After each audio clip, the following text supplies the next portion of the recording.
The next project that we're going to work on is called Electric Dreams. And what this is an extension of what we did with Mad Libs, where we have a form that we can fill out information. As we fill out the information, then instead of just filling in a nonsensical Mad Lib, instead we're going to start trying to work with the computer to have it appear to have intelligence. So it's going to analyze the input provided by the user, and then from that input it's going to then provide an appropriate response. So this is a really simplified version that goes through a few logic checks along the way, and with it, it will allow us to work on our skills of problem solving, building more complex program logic, and learn about things such as arrays, string analysis, and a few other fun topics in JavaScript. So right now, the way that the project is set up, it asks me a question. So with this, I can type in an answer. So I could say something like, good. And now the computer responds and says, what is my favorite color? And I will say red. And then it says, you sound passionate. Do you want to go on a date? I'll say yes. Now we're getting a more cryptic response. So I'll respond to the computer. And as I'm doing that, we can see that now as it's going, the computer has now moved us to a new screen. So it's gone to a movie Wikipedia entry of Electric Dreams, which was a 1984 film about a computer that had some form of intelligence. So what we've witnessed here is the computer is responding to my answer. So if I say bad, I'll say yes, and yes. And now, it's back to the computer is being hostile again. So with that, I'll respond to that.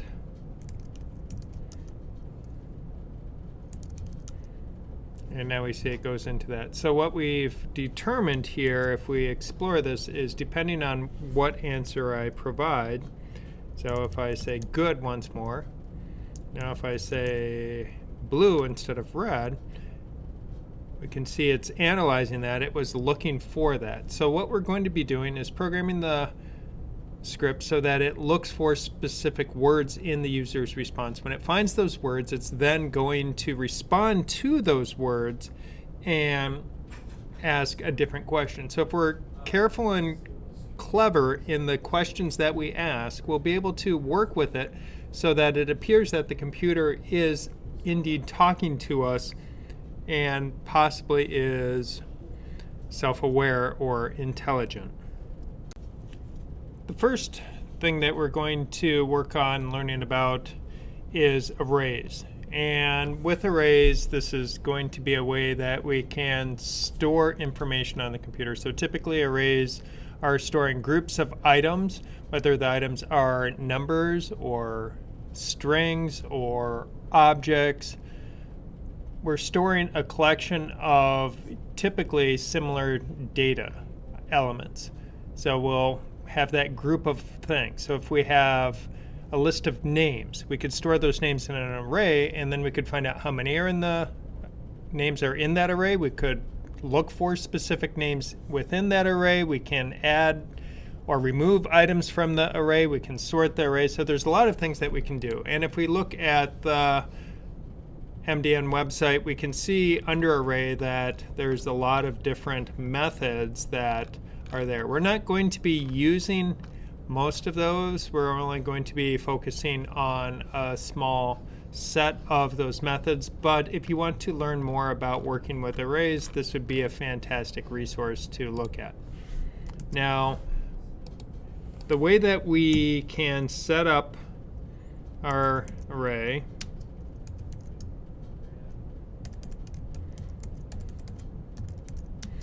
So I'll set it up is we use the square bracket notation. So the square bracket notation is how we designate something as being an array. Now, currently I've created an empty array. It's very common when we're creating an array of elements that we populate it immediately.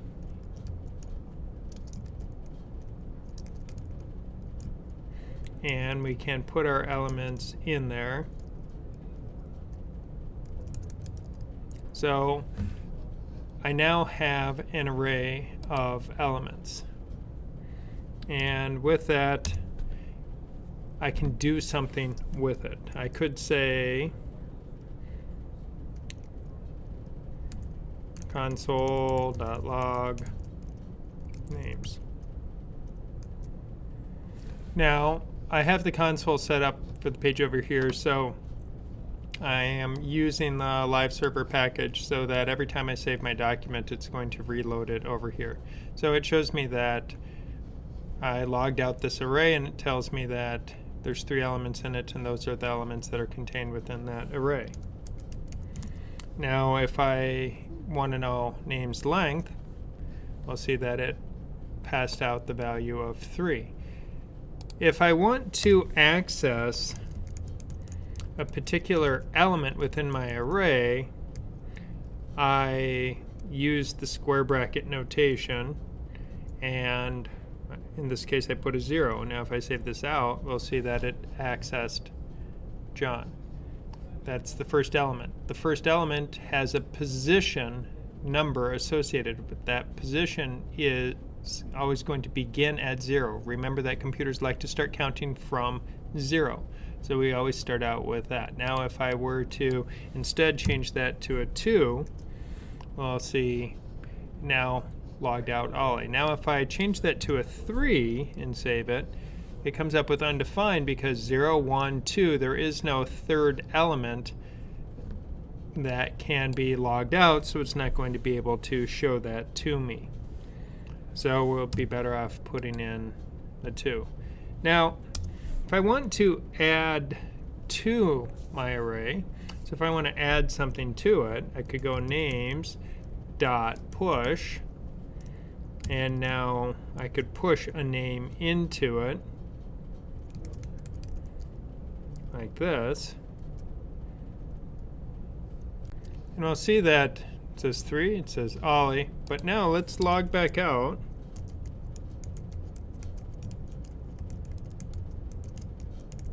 We'll log out names now, and we'll see we get 4. So what this is doing is this is showing me that I have added this element to my array of names. If I want to verify that,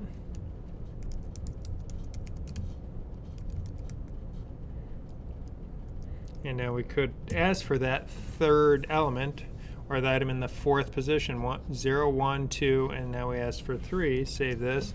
I'll see it logged out Harry because we added Harry to that array. Now, let's say we don't want Harry to be part of our array anymore. We want to remove him from that. We can certainly do that by names.pop. And with this, it is going to remove the last element from the array. So now, if I log out names, we'll see that we're back to there's no Harry any longer in it. So pop removes from the end of the array.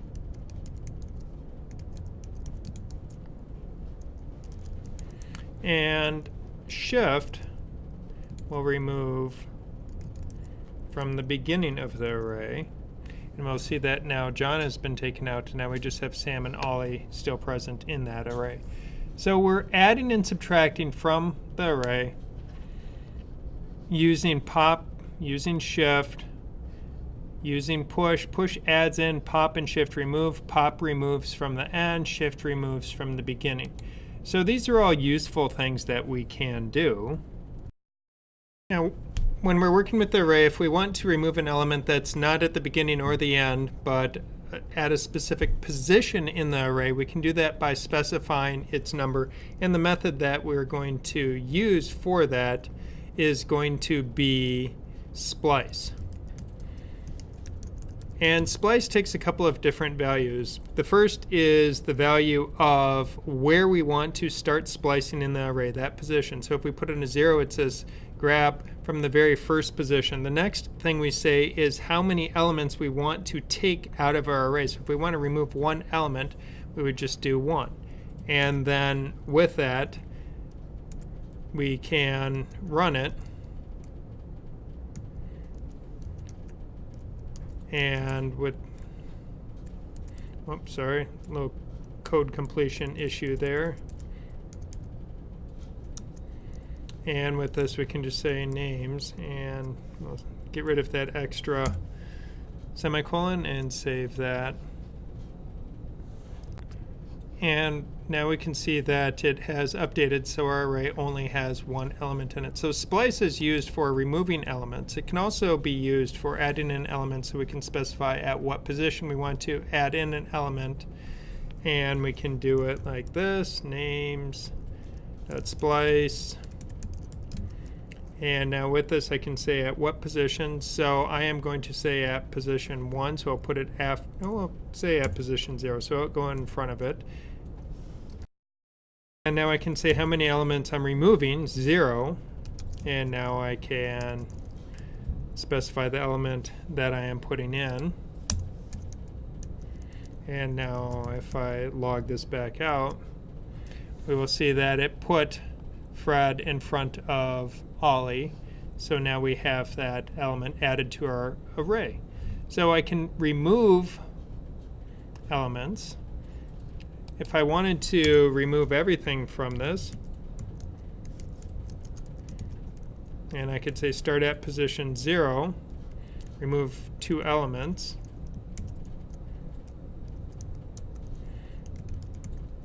Now if we save that out, we'll see that now our array has 0 elements in it. So with this, we're able to create an array by putting elements in it when we initially construct it. We can get the length of that array. We can access an element at a specific array position.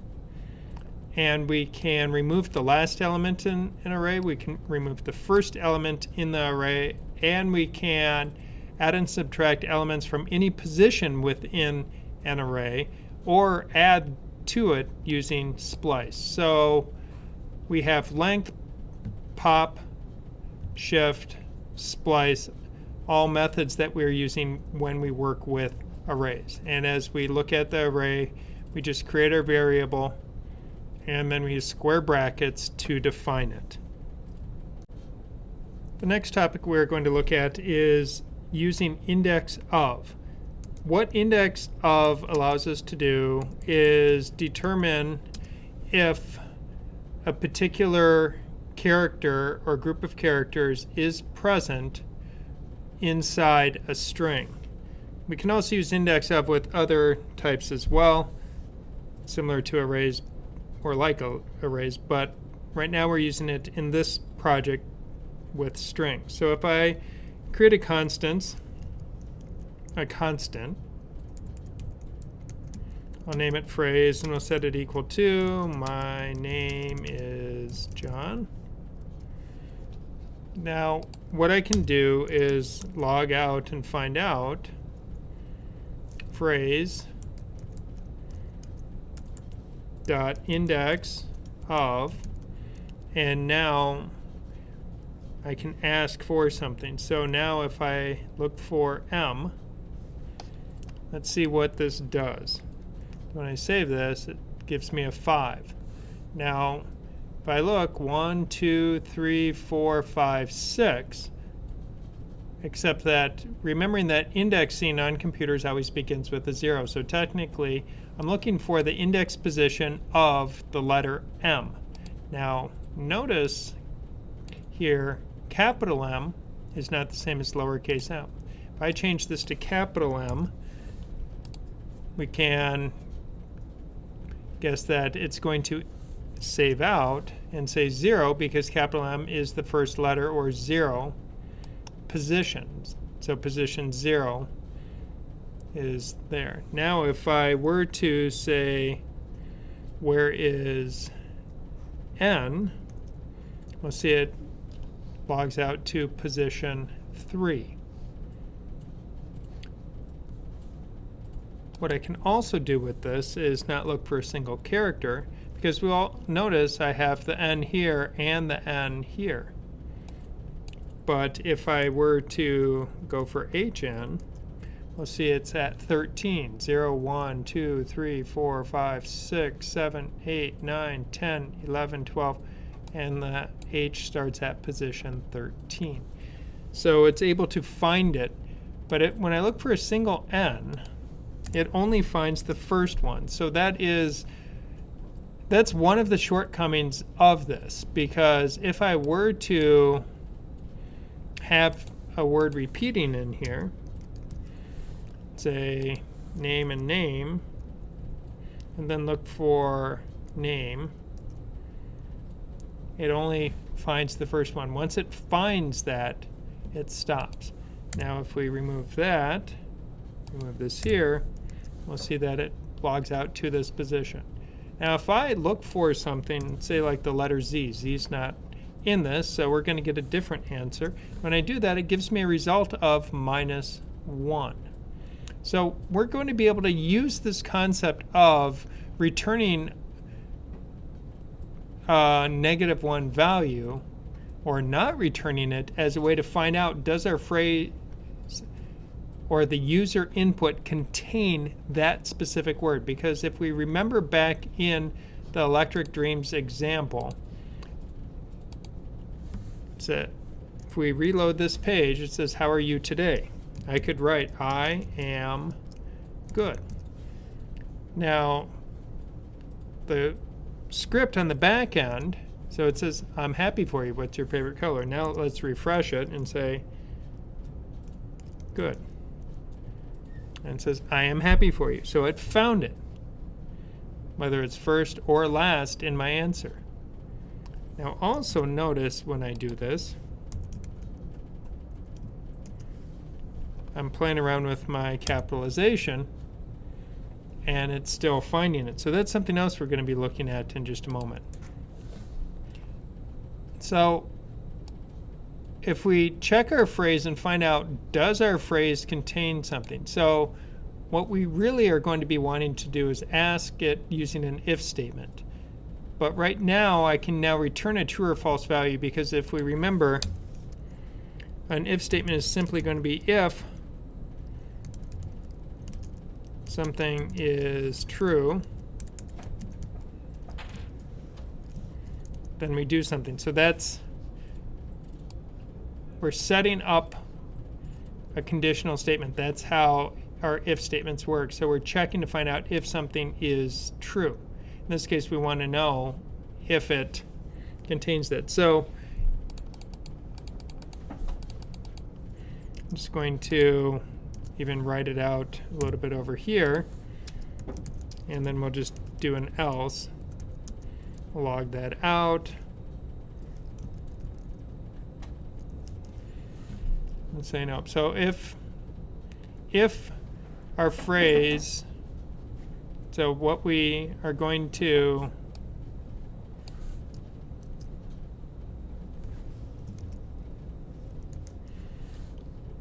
check is we're going to find out. So we'll say if phrase index of Z is equal to, now see, this would require us to know the position. But what we really want to find out is it not equal to -1? Because if it's not equal to -1, that means it showed up somewhere within that phrase. So if I can say not equal to -1, it's going to return that. So now if I, nope. So Z isn't there. Name. Yep. So name is there. So if phrase, the index of name is not equal to -1, that means it appeared somewhere within that string of letters. And if it does, we're able to work with it. And that's the core of the logic that we're going to be using as we build Electric Dreams. We'll be taking the input from the text field, analyzing it, and if that contains the value so that it does not return -1, then we'll do something. Otherwise, we're going to do something else. But we can also be checking for multiple things. So if we check for one element, then do an else if, and do as many else ifs as we want to check for as many different things as we feel our question could be answered with. And then finally, we'll have our default of if we couldn't find a word that we're looking for, then we're going to provide a different answer to the user. Now, going back to the capital kind of thing in here. So if we look at this and we're saying the phrase is equal to that. Now, I'm going to just do something else. Go log phrase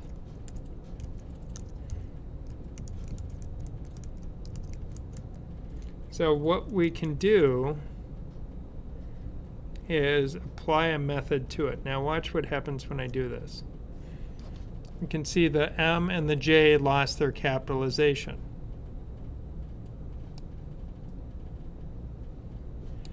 So if we were to capitalize those letters, save it again, we'll see that, oh, it comes out in lowercase.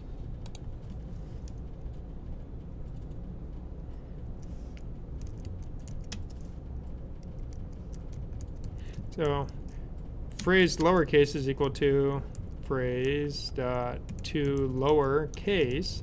So it's a method of strings. So strings have this method of to lowercase, which takes and renders everything in lowercase. So when we're trying to compare values, because capital and lowercase letters are considered different letters, we need to either convert them all to uppercase or convert them all to lowercase and then process it that way. And if we do that and make it so it's case insensitive, it simplifies the logic that we're trying to work with here.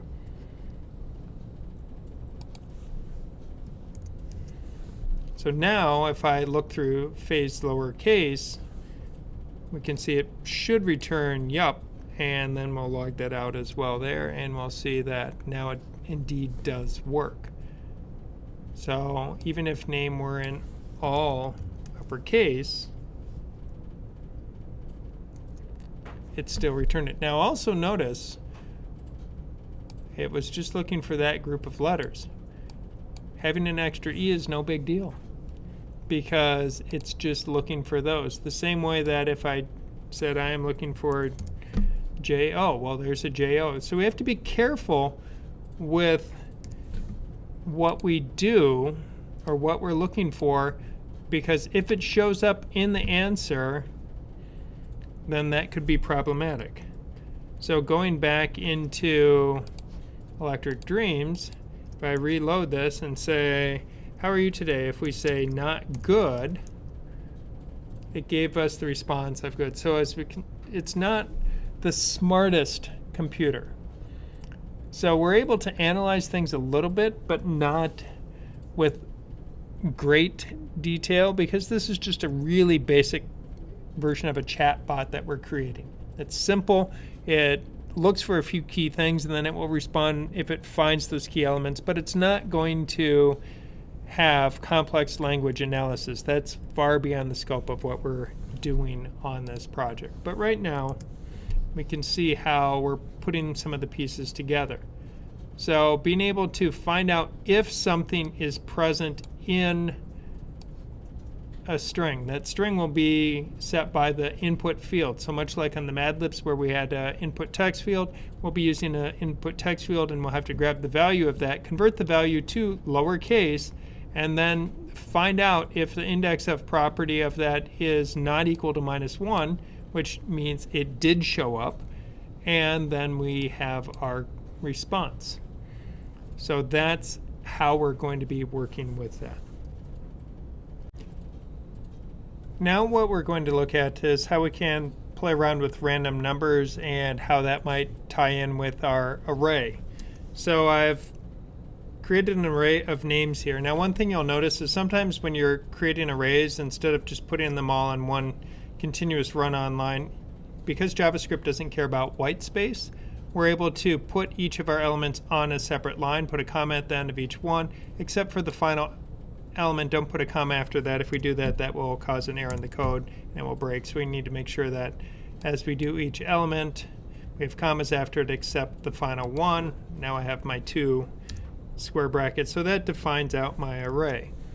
The next thing that I want to do with this is I'm just going to log out and say names.length. Now if I do that, we'll see it tells me that there are 5 elements in the array, so that's going to be useful as we move forward with this. If I want to create a random number, and we'll create it in JavaScript, we use the math library that's built into JavaScript, so the math API, and we'll say math.random. So there's a number of different math properties that we have access to. And now let's just log out that number and see what we get. When I do that, we'll see that I get a number. The number that I get is between 0 and up to, but not including 1. That's the random number. It's typically 16 numbers long. So we have 16 numbers after the decimal point. So it's not technically a full random number. It's in a sense a pseudo-random, but it's close enough for most purposes when we are working with things. If I was building a gambling app that needed to be very precise in how it worked, this would not be the way to do it. But for most purposes, if we just need a basic random number, this is a really good way to go. But if I'm getting numbers between 0 and 1, that's not going to be really useful, because what I want to do is use this random number to ping out a particular item in my array. So what I want to be able to do is log out names and then that random number. Now if I do that right now, we'll see it comes up as undefined. So line 21 here, is undefined. So that's not working quite right for us. We need to fix that a little bit. Now if I look at this random number, and it's between 0 and 1, but if we think about it, our array positions are 0, 1, 2, 3, and 4. So between 0 and a number. Well, that number corresponds to the length of that array. So if I were to take my random number and multiply it by the length of my array, let's save that out. And it gave me Fred. Let's try again. If I go over here and let's reload. So it's giving me 0 every time.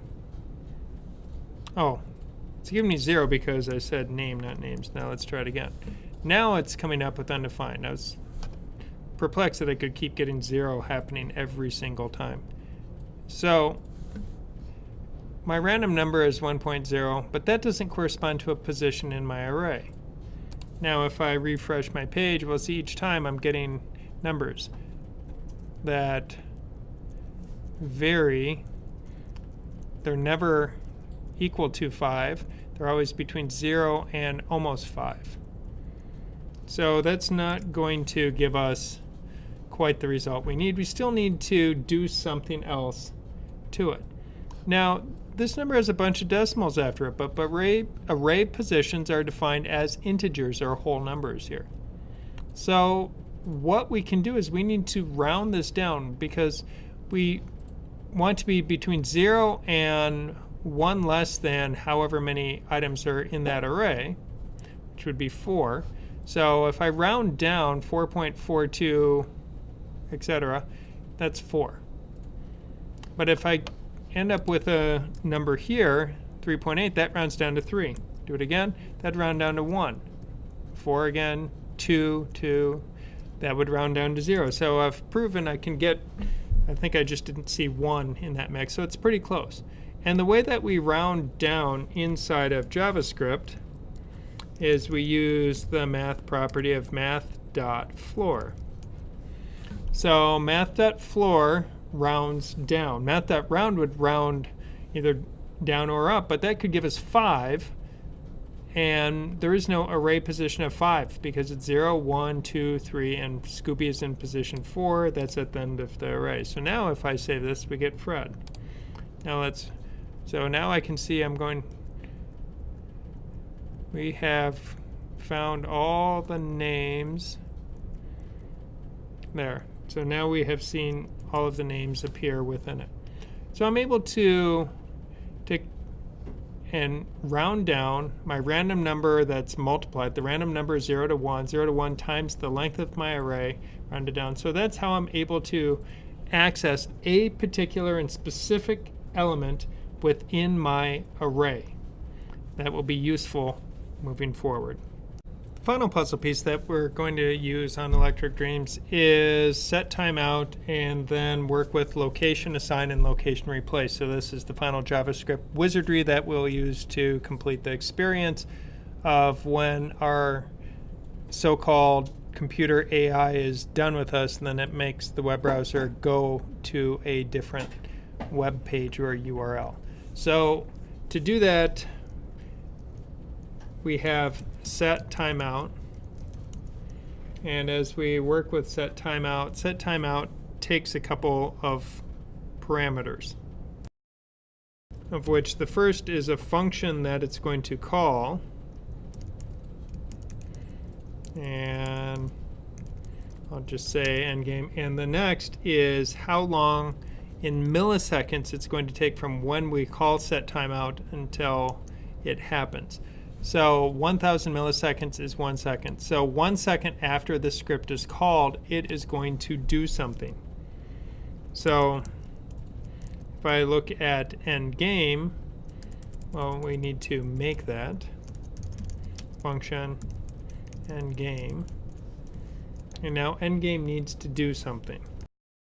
Before we work with changing around locations, we're going to prove that this is working by just logging something out.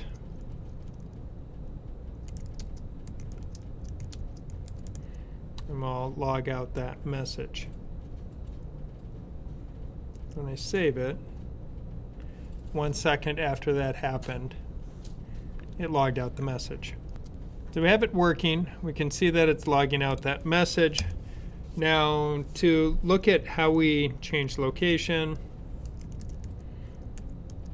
so if we use location and then assign, now with that we need to specify a URL.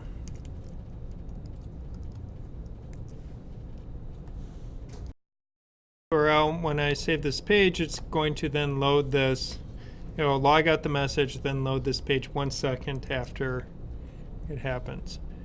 And now we can see that the page has loaded. It went to that new location. Now I'll notice that my back button worked, so I can go back to the previous page, but it's going to keep doing that. So let's just comment this out and save it.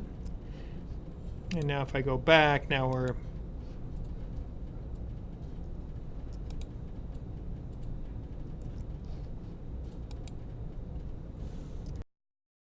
to the previous page to force it to not keep reloading onto that. So we can see location assign does that. But also notice I do have a history here as part of it. So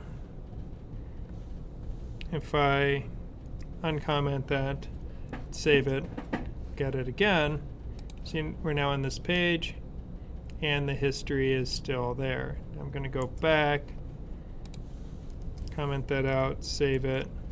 So now when I go to this page, it's not going to auto reload it. Just after 1 second logs out the message. So that's location assign.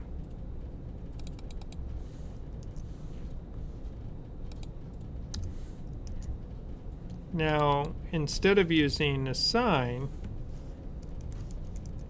we use replace.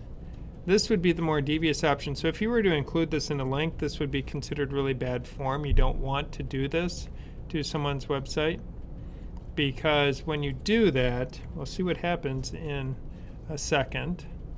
Now, if I want to make this happen much faster, I change that number from 1,000 to a smaller number like 100 milliseconds. Now, as soon as I save this, we can see it immediately went there, but now, all right, because I'm on my server, it did list on the server, but if you notice, the page that I came from has disappeared from my history, so it's wiped that page from the history, so then that's bad. So location replace is one that should be avoided when you're looking up techniques of how do you make something go to a new page. How do you load a new URL with JavaScript? Location assign is how you change the location of the current loaded page and it goes to the new page that you are providing. So if you ever get caught on pages on websites where it becomes an endless stream of it directing you to a new page, they could be using JavaScript to manage that mischief. If you disable JavaScript, then you could disable that process and then it's going to behave a little bit better for you. So this is something to use with caution. You don't want to do this recklessly because otherwise your users are going to be very unhappy with the experience they encounter.